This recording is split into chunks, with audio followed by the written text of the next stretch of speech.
Hi everyone, welcome back to the Mama Genius Hub podcast. I'm so excited for our next guest. I was saying new guest because she's a newbie to being a guest, but we're going to welcome her onto the podcast. And because we're doing it, we're talking about self-care. Moms, are you just tired? You're not sure what to do anymore. You feel spent. You feel like you don't not even yourself anymore. Andrea is going to help us figure out how to do that. Even before we got on this podcast, we were doing breathing together.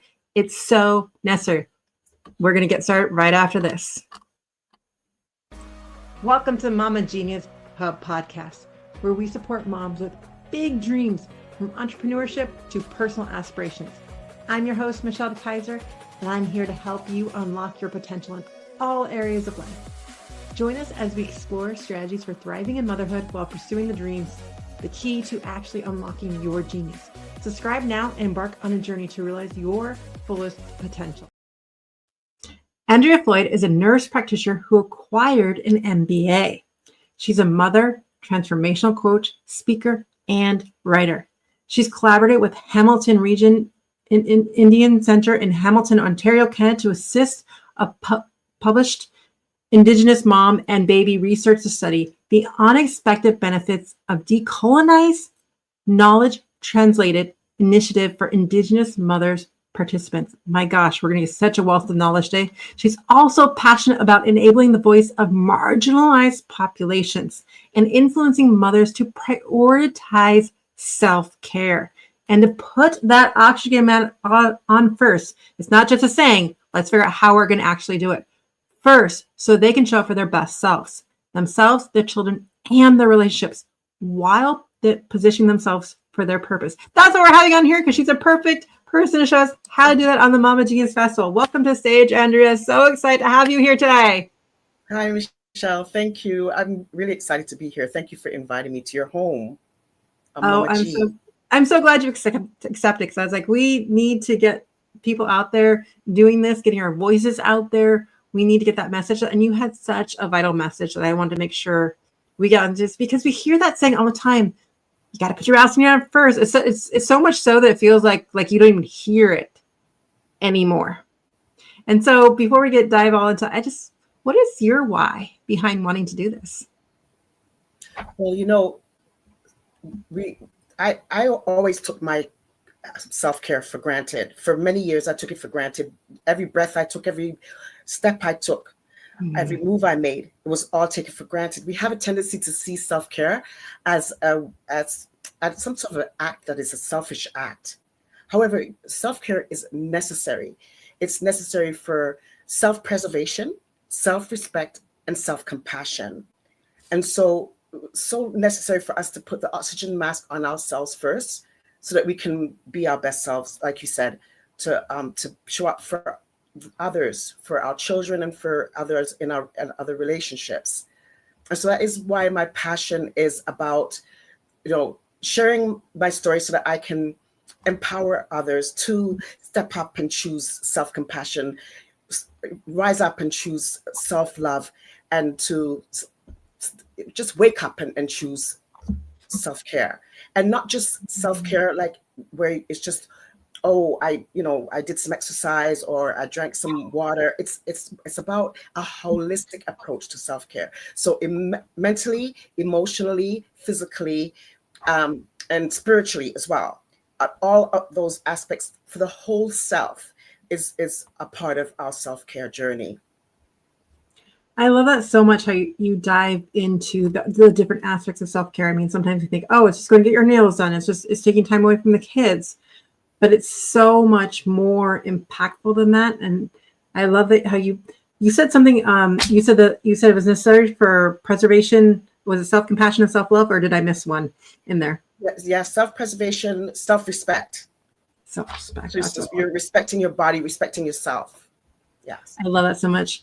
I know we're both fans of Lisa Nichols, and I know that you have what we call your story in terms of what she calls the valley. And I'd love for you to share that with us right now, because I was so inspired by it. Okay. So you know what, Michelle, I'm blown away that I, a teen single mom, was able to accomplish a Bachelor of Science in Nursing and a Nurse Practitioner certificate while I was working as a critical care nurse. I then made some successful investments in real estate, and I acquired my MBA. Those that know, yes, I acquired my MBA. I just loved taking care of people, saving lives, and being part of the healthcare journey for thousands. Those that know me know that, they see me as being strong, courageous, and healthy. But it wasn't always that way. My daughter was less than a year old, and we still lived at home with my parents and with my two younger siblings. And I was trying to finish my grade 12, my high school, and with all my might, trying everything not to have to apply for government assistance. It was a time when I was just so exhausted, physically, mentally, emotionally. We have a tendency to burn the candle at both ends. Have you ever laid in bed and looked over at the clock and thought, oh my goodness, I've only got an hour left to sleep and I haven't slept and I don't know how I'm going to get through the rest of the day? Oh, the alarm went off and I need to get up, I need to shower, clothes, get dressed. Then I need to bathe Melanie, get her dressed, my daughter, get her a bottle. Then I need to put her in the umbrella stroller and balance the stroller by putting on one handle my books and my homework and on the other handle her diaper bag.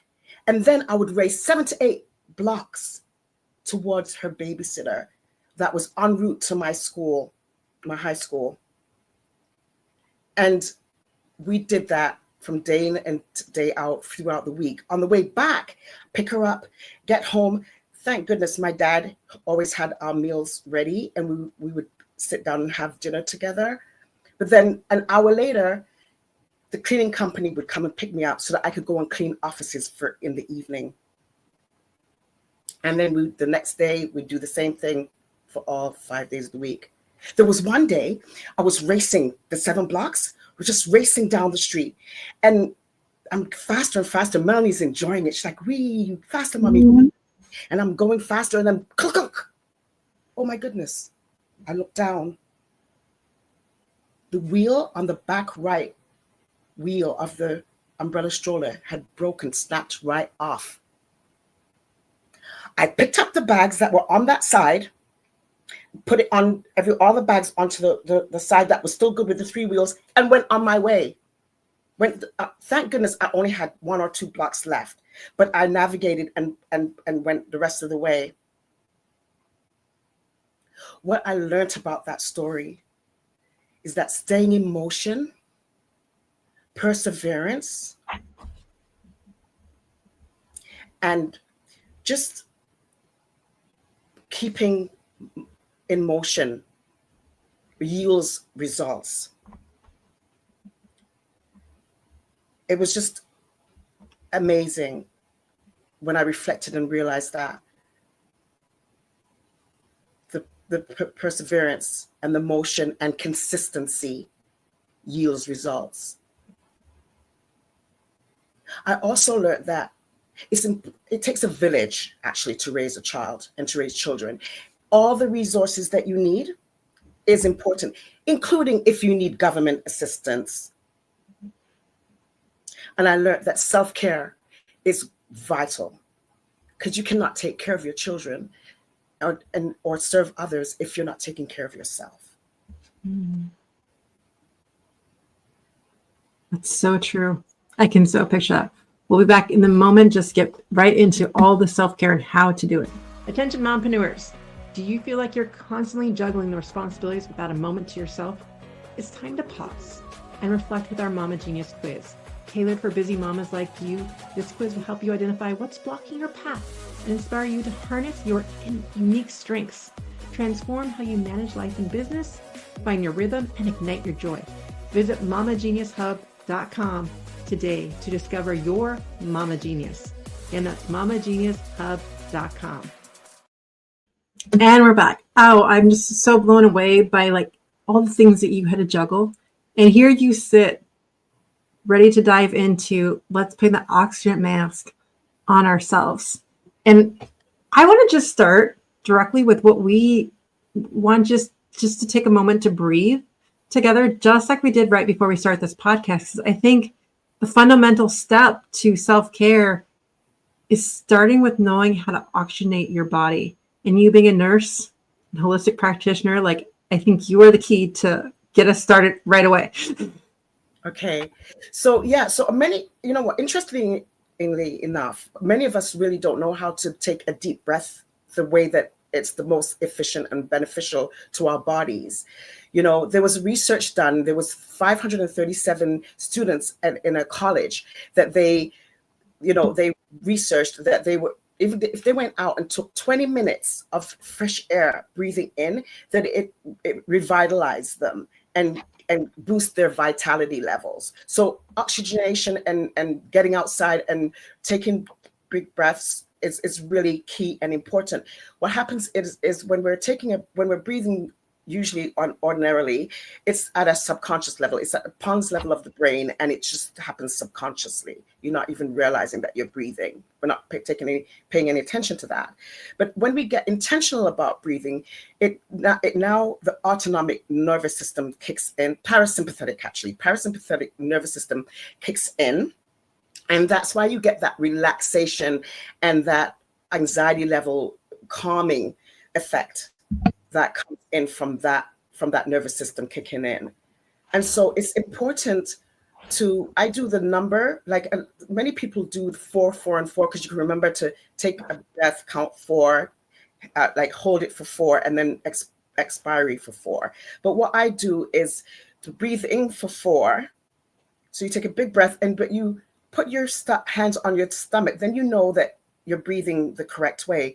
Because as you take your breath in, you feel your stomach protruding out. Like a baby. Babies breathe actually the way that we're supposed to breathe. But we get lazy as we get older and we don't breathe the way we should anymore. So breathe up here, breathe in our chest more. That's right. We don't use the full capacity of our lungs. And so not getting as good as oxygenation as we could to our organs and our brain and our heart, right? So what happens is when you take that breath and you just put your hand on your tummy, then you'll know and take your breath and kind of imagine like if you're trying to make your breath go all the way to your toes, actually. And then you hold it for 7, count 7 when you're holding it, and imagine it going to all of your organs and nutrifying, giving all the nutrients of the oxygenation all over to all your organs and everywhere in your body, all your cells. And that's for the count of 7. Then on expiration, a count of 8. So it's a nice, slow, gradual expiration. And you'll find if you do 3 or 4 of those breaths in a day, and it doesn't take a lot of time, that it'll just calm you and relax you. And it's just, it's a really self-love and self-compassion, act of self-love and self-compassion and self-respect. Remember, when we left the embryo, the first thing that we had to do is take a breath. And then we take it for granted the rest of our lives. So true.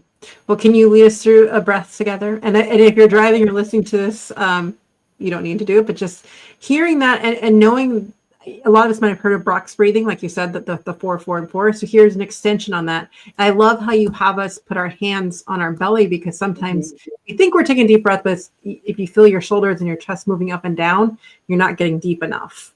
And so when you put your hands in your belly, you realize you're getting deep in. And I love the visualization. So keep in mind with the visualization that you're picturing that air coming in and circulating through your body. Really picture that as part of this, because the more we see what's happening inside our bodies, the more we have control and we're taking charge of what is actually happening. So lead us.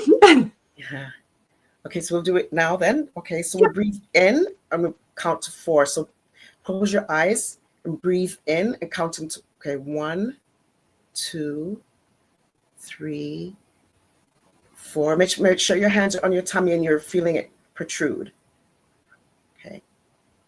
And we're holding it for 7. You imagine it going through your lungs and through your heart, through your kidneys, your liver, your spleen, every cell, down your arms, your legs. Just imagine it flowing, taking nice, rich, oxygenated blood all over to nutrify your body. And just be in the moment. And if something comes into your head, just acknowledge it, but then let it go.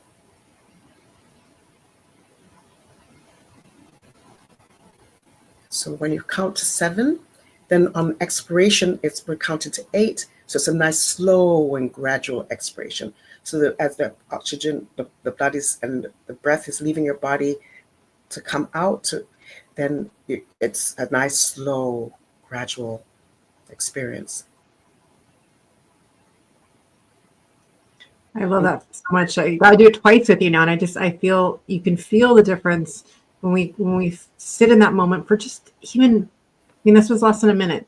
I mean, just that calm sense that we can bring over that, and how much control we actually do have over that. Yeah. We're so worried about controlling what we can't control that we don't take charge of the things we do have control over. Yes. And your breathing. A wonderful way to relieve stress and anxiety. And that parasympathetic just kicks right in, and it recognizes, oh, she's being kind to our body. That's awesome. And it kicks right in, and you're just instantly relaxed. And it's even in people that are having extreme anxiety where they almost feel like they're having a heart attack, if they stop and do those breathings, it just calms them right down. Yeah. I love that. Now I want to make sure that I touch on the points that you want to make from this. So I know you have points on rest, nutrition, there's all kinds of different ways you can get us, but what do you think is most vital for that busy mom who needs something to bring into self-care for themselves? Okay. Well, you know what? I'm really, it's really important. I want to drive that message home about the holistic approach. And, one of the things we have to be careful about is about the oxygen mask on first. It's sort of an urgent situation where, we get that analogy from the being on the plane. And so, it's an emergency, but we're talking about this holistic approach to self-care ongoing, that it becomes like a part of life for you, and to the point where it's like a culture to your family, that your children will watch and see that you're doing this, and they'll adapt the same behaviors as well, healthy behaviors. And so spirituality is really important. Like the foundation of spirituality was for me raising my daughter, that parental responsibility of having biblical laws, and for her to have the right ethics and morality and values and beliefs. It was crucial for me. My grandmother was a God-fearing woman, and she was with me when I had Melanie. Actually, after I had Melanie, she came and visited me from Antigua, and she's my late grandmother, and I'm wearing her hat actually today as we're speaking. But it's very important to have some spirituality, that something that grounds you, that that helps you find your purpose. And so it's different for some, like I know for the indigenous folks, they're like smudging and drumming is really important. Some may do mindfulness, like meditation. There's different ways of spirituality, and I don't want to leave anybody out, but definitely it was important foundation for me and raising my daughter. Also, I would think just knowing those key foundational things about, like, the golden rule. I like that one, with golden rule, where you do unto others as you want them to do to you. So you're treating others with respect and kindness.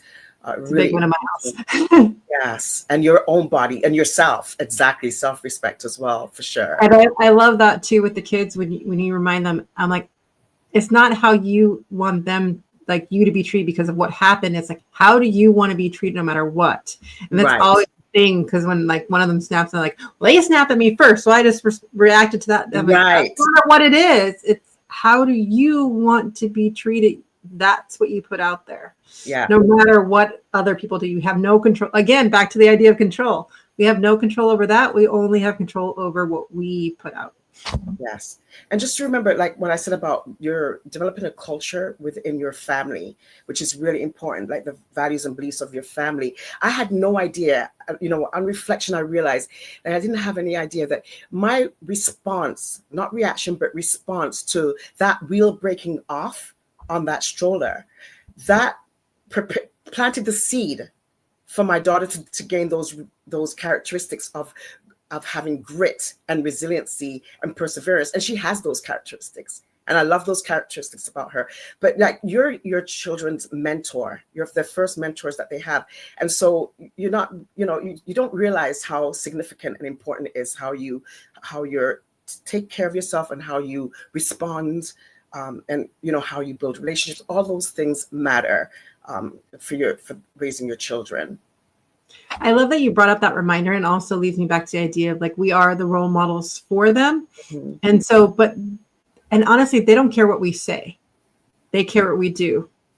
And so it's them seeing you do these steps that then they start to mimic when they start to see that they hold value.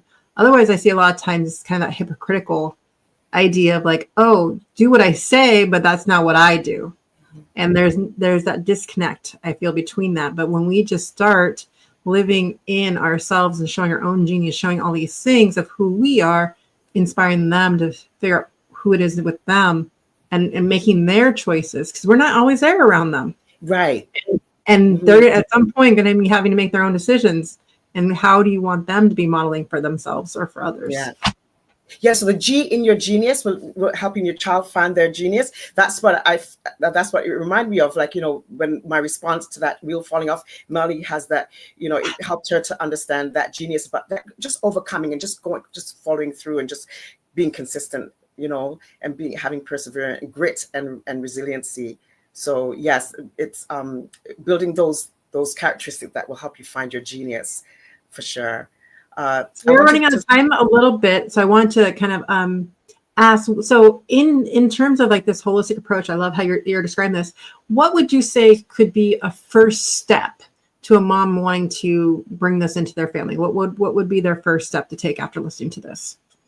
So what you mentioned about the diet, exercise, and those things are important, and they're things that you can incorporate in your everyday living, that it's just changing or transforming habits. So baby steps, right? It's the consistency part that's important. So one of the things that I found was helpful, when I was speaking to moms and parents about their children, is about the amount of sugar content that they take in. So to avoid sugary drinks, right? So I have a sweet tooth, and it's like, I love my desserts, but I'd rather eat my dessert than drink my dessert. So I had no trouble saying, okay, you know what? I'm not going to drink pop because I prefer a piece of cake, right? But like, it's these baby steps that you do, that the consistency, your children, I actually had children that would visit me for their immunization, and they would like, I said, how much water did you drink? What does your sippy cup look like? And how much water? And they loved water. So it actually works. The minute you introduce pop, then, and the parents tend to do that with, if it's a special occasion. And I guess that's, but it's really important to most of the time to avoid as much sugar as possible. My kids to this day really don't drink soda. My oldest is 14, and they've never really drank soda. And I mean, when we go out, they'll have like the iced tea or like when we're doing drive-thrus, but at home, we never really brought that in. I'm the only one who every once in a while drinks soda, but not even that often anymore. But it's kind of funny. It is once you start to introduce it. It is hard though. I mean, when they're with their friends and they want to do some of that stuff, and they'll explore a little bit, but it comes down to the things you do in the house and the habits that you create inside. I did endure some significant trauma when I was 13 years old. And so I do find that I have to go back sometimes and speak to that 13-year-old Andrea and let her know, it wasn't your fault. You are amazing. You're resilient. If it wasn't for you, I wouldn't be who I am today. And I adore you. And I'm glad to have you come along with me. And I will not leave you back there bleeding like an open wound. Bleeding back there, because then that's a part of the healing too, right? That's the sort of the emotional aspect and mental health as well of your healing, that you acknowledge that any kind of trauma that you've experienced, and give yourself that grace and that love that you need. Is so important. I feel that another really key important thing is connectivity. so important. If you just imagine doing a 20K run, and you're running and you're saying, I've got this, I'm going to do this. And you're doing this 20K run, and it would feel like you're doing it it will take forever. It will take every part of you. It would be, just onerous. Like it would just be hard, but do it with a bunch of other people. And it's like, it seems that much more, when speaking about connectivity, when we're on our exercise group in the mornings and we do, our exercise together, that connectivity helps you to show up, right? And to be accountable and to continue with that consistency that's needed. And it's powerful. I know that, my friend Sandy, when she says the words, let's do this, it's like, it's okay. I'm starting to feel tired, but when she says that, it's like, okay, yeah, we're in this together. It gives you that extra. She would see 76 encouragement. Speaking about my friend Sandy, she sent me a message, and it was so powerful. And this is where connectivity is important, because you're not alone, and you can uplift each other, and iron sharpens iron, right? So, like I was telling you about when that 13-year-old Andrea that I go and I visit and speak to her and show her love and compassion, and I would say, I'm going to bring you along with me. Well, Sandy sent me a message last week, and it was along the lines of, finding my full voice and empowering my self-confidence and living a life of fulfillment, and that it was my birthright. And it just was so impactful, because I then realized that's the piece that's missing that I need to tell Andrea. I will bring you along with me so that we'll find our full voice. And here you are going live. Our self-confidence, and that we can find full fulfillment in our life. And that is our birthright. And Steve, connectivity, we'll be right back. Do you ever feel like your own dreams are fading on you as you focus and keep everything together for your family, or been buried under laundry and school runs and endless to-do lists? They're so deep, you don't even know what they are anymore. The Mama Genius Hub is here to help you uncover that part of you again. Maybe you felt that pull to start a passion project, return to a hobby you once loved, or pursue a career that lights you up, but you're so caught in everyone else's needs that you keep slipping through the cracks. In just 15 minutes a day, our mini courses will help you reconnect with those dreams while finding a new rhythm in motherhood's beautiful, messy life. And best of all, you'll be doing it with a community of moms who truly understand the juggle and the joy.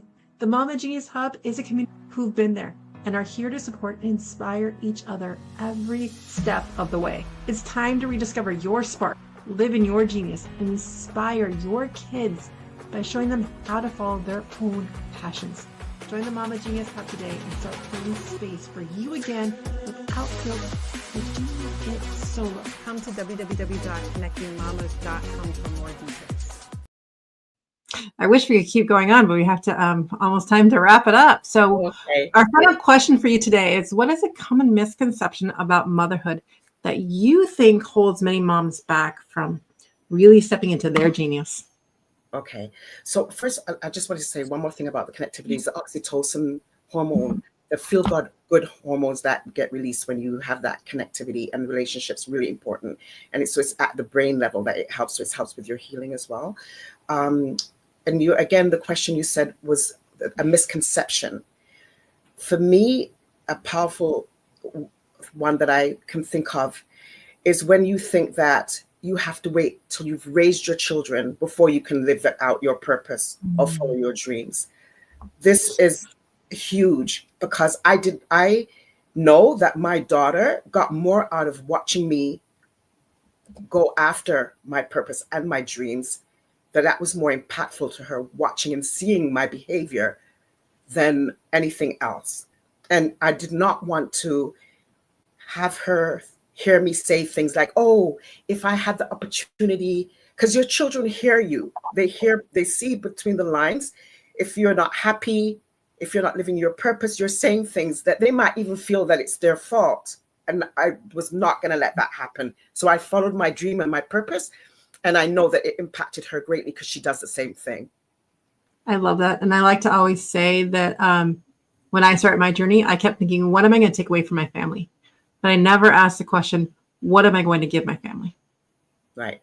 It's your legacy and it's your culture within your family. So once you're doing those, like it's little steps, you don't have to do anything big steps. But what's important too is that when you understand what your purpose is that every decision that you make is in alignment with that. It actually helps you to create healthy boundaries because you'll choose what the decisions you make will be based on that. You'll be focused on that, and that you'll yield great results from that. Tell everyone how they can get a hold of you. Oh, okay. So I can get reach. I've got Facebook, LinkedIn, and YouTube. And the links are in the chat right now. And so you can go ahead and connect with Andrea. And I'm going to put Andrea backstage for just a moment as we go through the 5 takeaways from today. I'm so excited. There's so much goodness in this, and my notes are just running wild today.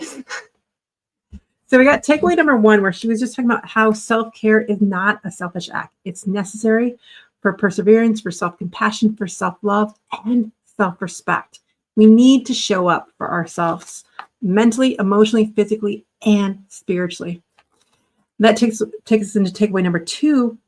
We just went in and we took some of those deep breaths together, making sure that you're doing it throughout the day. I love how she took us to the 4, 7, and 8, a little bit different than the box breathing, but really we're taking that 4 and putting your hand on your belly as you're doing to make sure you're protruding your breath out, but also picturing the air going through your body as you're doing it, oxygenating your body. 2 steps that add even more to making sure that happens.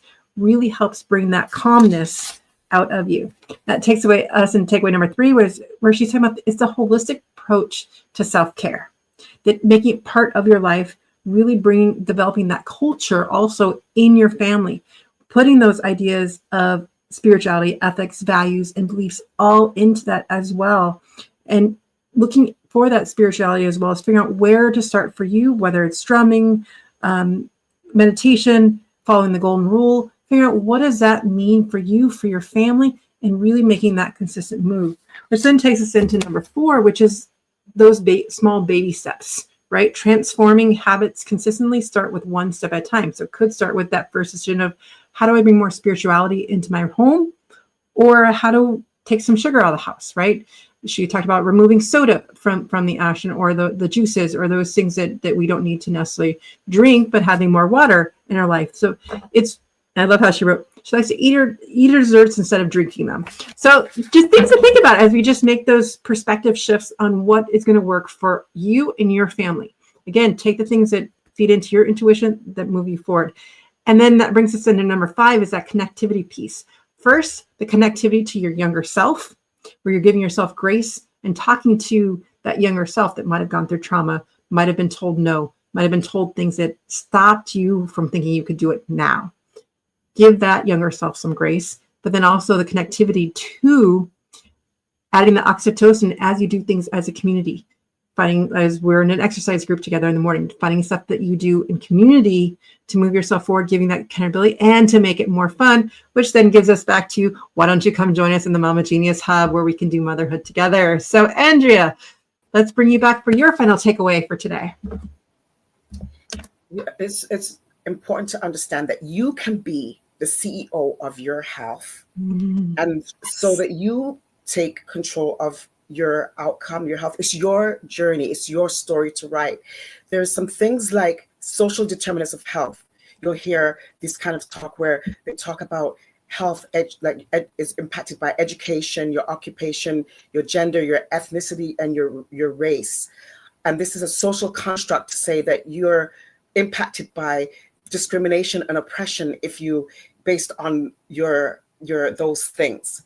And also, to be more comprehensive, there's the intersectionality, where it's an overlap of the different things. So for my intersectionality would be being a Black female and single mom, right? But those things, definitely the healthcare systems and organizations should be aware of, because it's their job to make sure that they can reach the masses and reach marginalized populations to make sure that they get the healthcare that they deserve. Definitely.